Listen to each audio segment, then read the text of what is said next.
Chère jeunesse, célébrer la grâce, devoir se lever. Une nouvelle année est pour nous une occasion d'envisager les conditions de réalisation de nos vœux. Cet exercice permet de constater que malgré les difficultés endurées cette année durant, avec le rappel à Dieu, notre aumônière et bien d'autres, notre circuit affiche une croissance élevée et une résiliation admirable. C'est le signe que notre circuit s'inscrit de plus en plus dans le cercle vertueux du travail bien fait, du sérieux et de sa bonne gestion. Le rêve du circuit prend ainsi corps grâce aux nombreuses performances que nous réalisons à plusieurs niveaux. Ainsi, dès le 16 janvier 2021, nous avons eu une activité au sein de la préfecture de Divo pour son assainissement. Du 24 au 25 janvier, s'est tenu le culte de lancement de nos activités au Grand Temple Fata, qui était précédé par un conseil.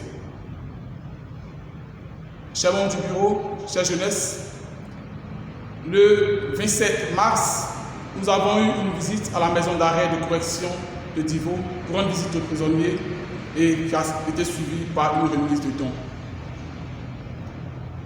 Du 16 au 19 septembre, nous avons eu la journée de la jeunesse à Dagrom.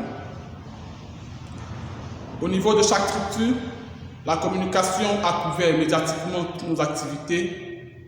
Elle a produit des bulletins d'information et accru la visibilité sur nos différentes pages Facebook, YouTube et bien d'autres. La structure a permis le bon fonctionnement des chorales dans les églises locales et a mis sur pied deux nouvelles chorales à Dagrom et à Bréboré. Au niveau des actions sociales, elle a soutenu spirituellement, moralement, intellectuellement et financièrement nos frères dans des difficultés comme dans des cas heureux. Bien-aimés en Christ,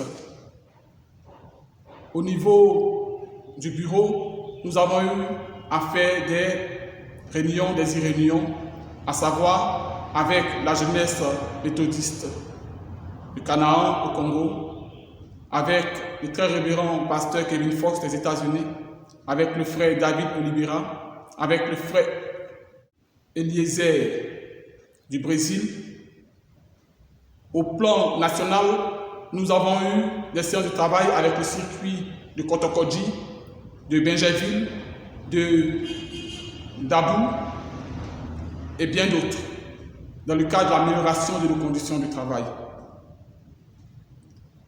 Chers membres du bureau, chers frères et sœurs en Christ, pour ce qui concerne les activités de l'année à venir, 2022, nous avons un bon nombre d'activités qui rendent notre programme très alléchant. Nous aurons, comme d'accoutumé, un culte de lancement à Mont-Carmel. Nous aurons aussi une très grande fête dénommée Péniel de gloire de toutes les jeunesses du circuit de Divo. Nous aurons un camp biblique pour parachever nos activités.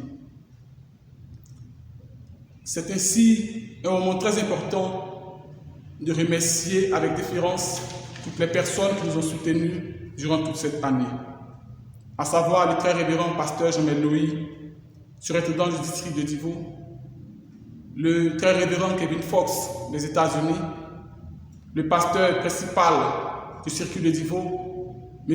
Emmanuel Mélès, le président des laïcs du district de Divo, M. Désar Salomon Tepa, le président de la jeunesse du district de Divo, M. Kedi Dudouchal, le président de la jeunesse méthodiste Canaan de Congo, M. Grace Nazi Naouedji, et tous nos partenaires de toute la Côte d'Ivoire, dans tout le monde entier, et enfin, mes vœux de santé, de succès et de prospérité à tous et à toutes. Shalom.